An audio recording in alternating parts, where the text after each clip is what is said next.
Coming to stay at my parents' house, particularly when they're away, comes with an interesting set of challenges because I'm really careful about what food I have in and making sure things get used. But here there are a lot of cupboards, there's a lot of food, things get opened whenever they're needed and not before other things are finished. So what tends to happen is that, so I'm house sitting pretty much for nearly 3 weeks. So Mum's brought in lots of food for me. A lot of it will be in the freezer, so that'll be really easy to manage. But there are lots of other things that are in the cupboard. So there's lots of cakes with use by date. So there's lots of veg in the fridge, some of which has already been opened and partly used. There are lots of jars that are half opened. There always seems to be half a jar of pesto in the fridge that's been there for 2 months. So one of my first challenges is to systematically work my way through everything that's here. Tonight, I mean, the food is fancier here as well, so I am really sport for choice. Tonight I have a piece of salmon, which I'm going to cook up with pasta. There's half a bag of spinach here that needs to be used. There's an open jar of hollandaise sauce. So I'm going to make up a pasta dish for dinner. There's 3 or 4 half-open bags of pasta in the cupboard, so I'm going to whittle that down to just the new bags by just using things as I go. Not gratuitously eating everything, but just systematically going through things and making sure everything gets used before it goes off, particularly with there's fruit in the bowl, there's veg in the fridge, there's quite a lot of dairy in the fridge because my mum only drinks Alpro. My dad has 2 kinds of milk because he likes whole milk on cereal. They have semi-skimmed for tea and coffee. And I don't really have breakfast, so I need to find ways to use that without it ending up in the bin. And it might mean that there will be a couple of evenings where I have cereal for tea instead of whatever light tea I would normally have done to make sure that milk gets used. It's no big deal. I mean, here for me, everything I am eating here is different, everything is new, everything's a bit more interesting and a bit special, so everything's a bit of a fun exercise. I've also got to eat, Mum bought 2 stacks of asparagus, one of which wasn't used while I was here before they went away, so I've got a lot of asparagus to use. Fabulous. I never get asparagus because that's way too expensive.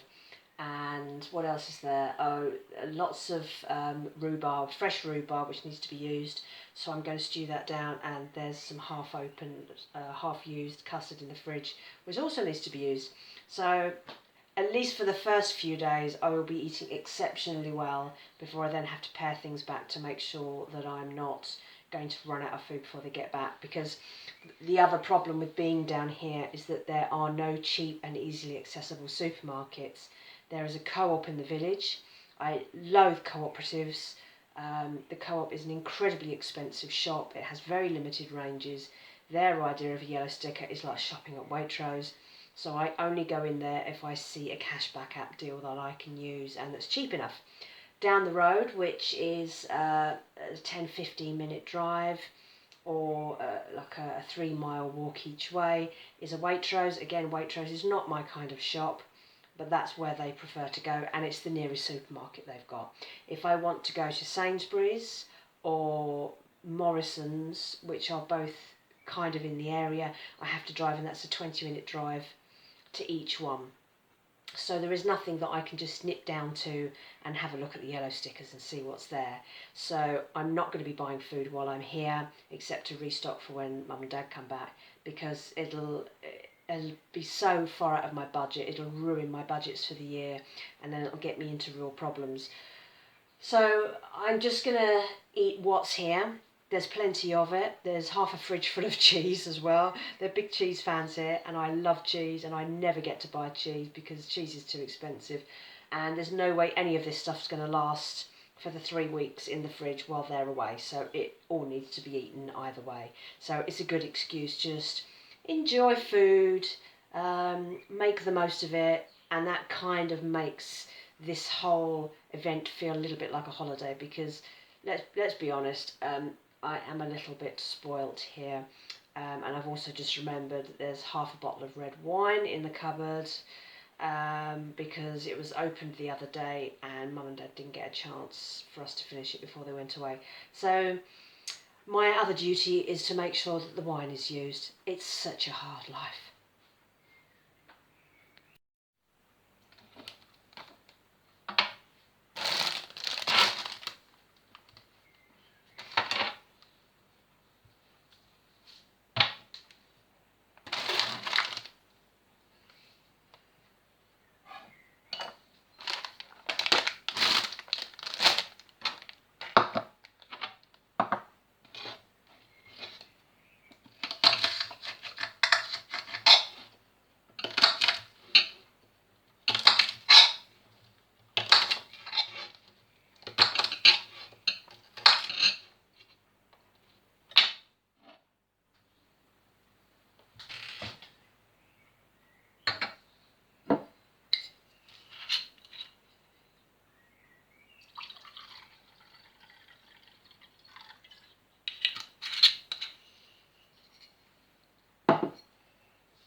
The only thing that really annoys me about cooking at my parents' house is that they have an electric hob. This is the most painfully slow way to cook anything. I'm used to gas, so you switch it on and things heat up. It takes about 15 minutes for a small amount of hot water to boil for pasta. This would drive me nuts if I was paying for the electric bill. Infuriates me unbelievably.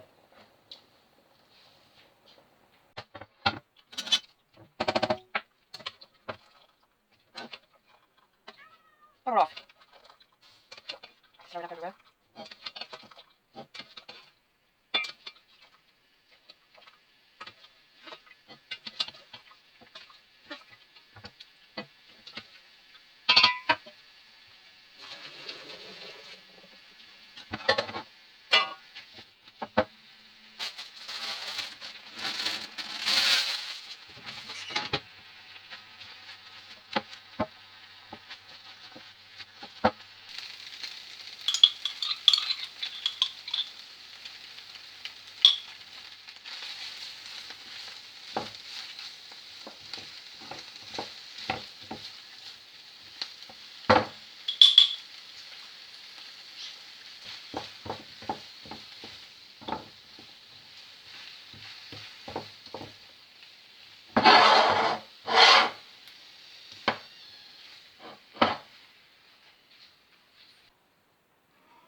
First singular meal in the land of luxury. Doesn't that look posh?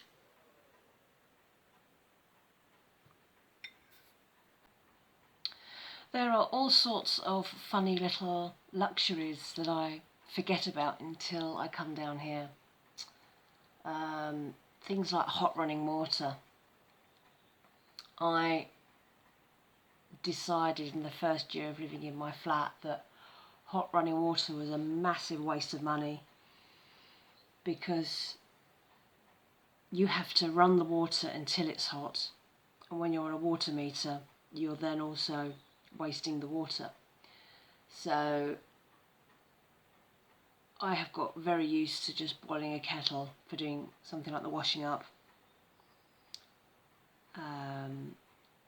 And that's pretty much all I need hot running water for, really. My shower is electric, showers being something else that is a little bit of a luxury these days. They're on ration. Using overhead electric lights. I have 2 lamps that I use at home, but here there's quite a liberal use of lights, which I tend not to do. I find overhead lights quite intrusive now. I find, particularly in the evening as the light starts to go, the last thing I want is another bright light keeping me awake. I like to use those dark times. It helps me wind down for the evening.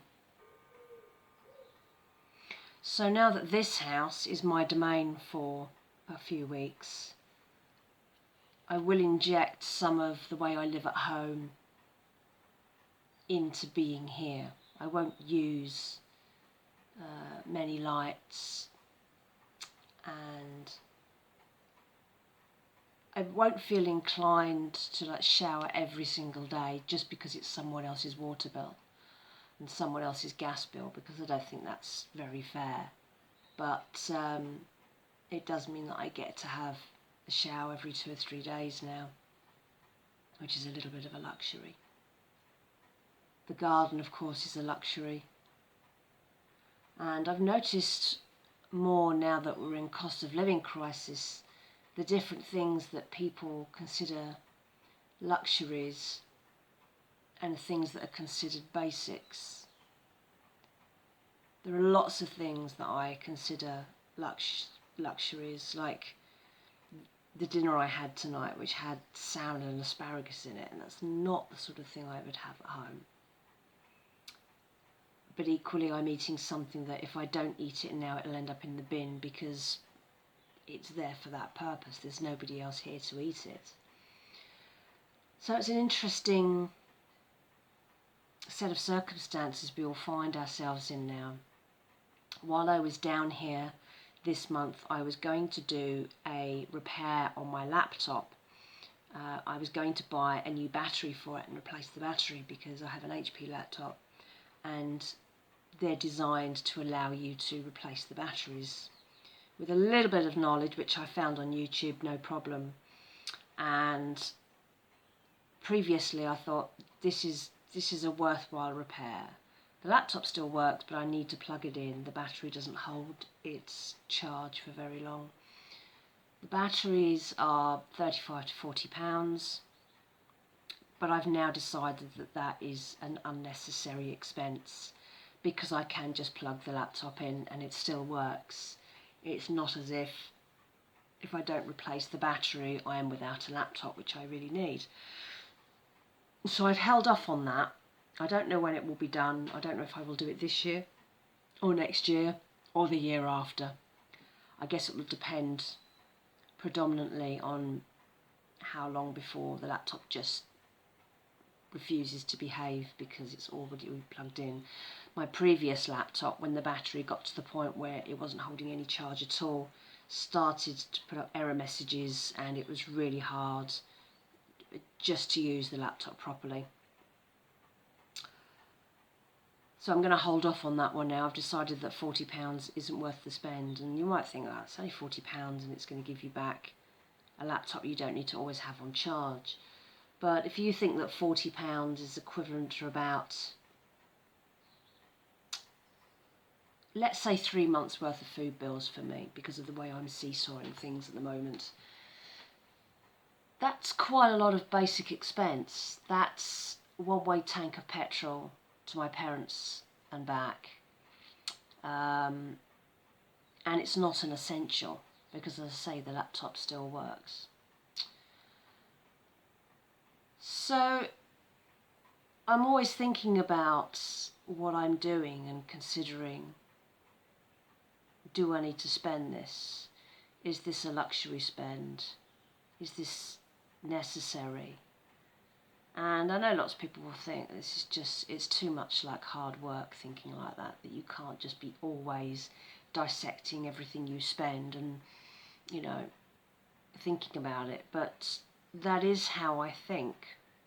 And it's certainly been how I've thought since I moved into my own place, which is now 6 years ago. So my mindset is already cost of living crisis. It was already pandemic status, because I was already thinking about these things constantly, not obsessively, but enough to keep an eye on things and make sure that I was staying in control of spending and things like that.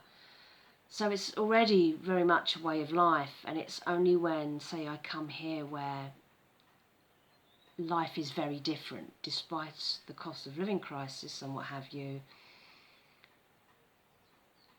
although it affects my parents in that they see other people having to deal with it, and yes, they have seen their bills rise,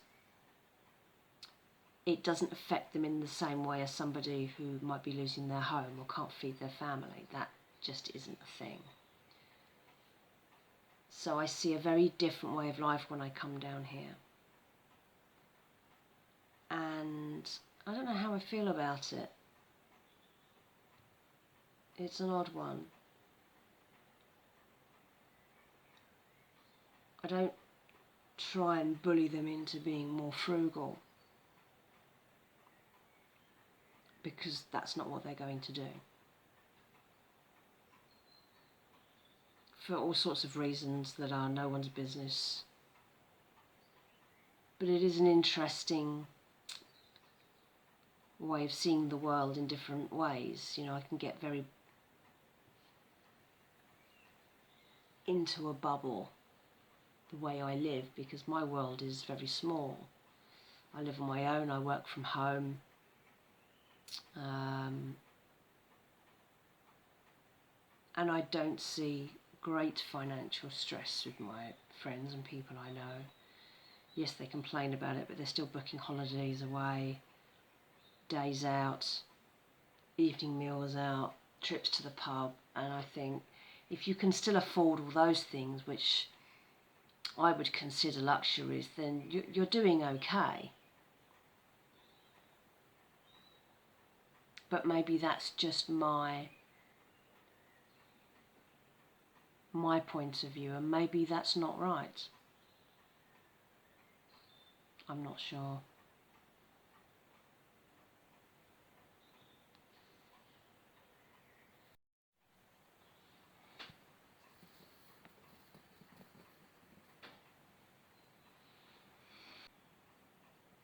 One of the things I forget when I'm here on my own is how incredibly quiet it is and incredibly dark. So last night was my first night on my own. I love the silence. Oh, it was so nice not to be listening to speeding cars and freight trucks, people winding their way home from the pub, my neighbours banging their front doors continuously throughout the evening. It's just a luxury.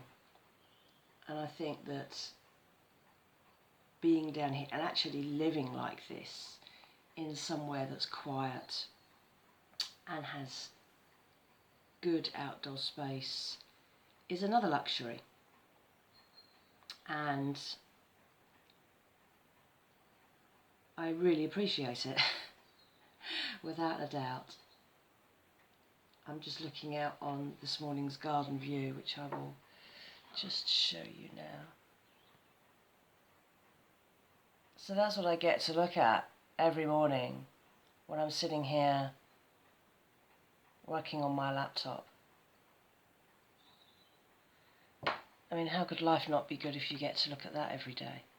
And that is yours to do with as you please. So it's just wonderful. The other luxury that I get when I'm here is Wi-Fi. I don't have Wi-Fi at home. I have 4Gs on my phone, which most of the time is perfectly adequate. I'm not streaming movies. I can mostly watch YouTube. I can upload videos, although it takes a bit of time and you just have to learn a bit of patience, especially for the longer ones. I can download films to watch at another time, but again, it might take a while. But watching the speed of things upload to YouTube is something of a novelty.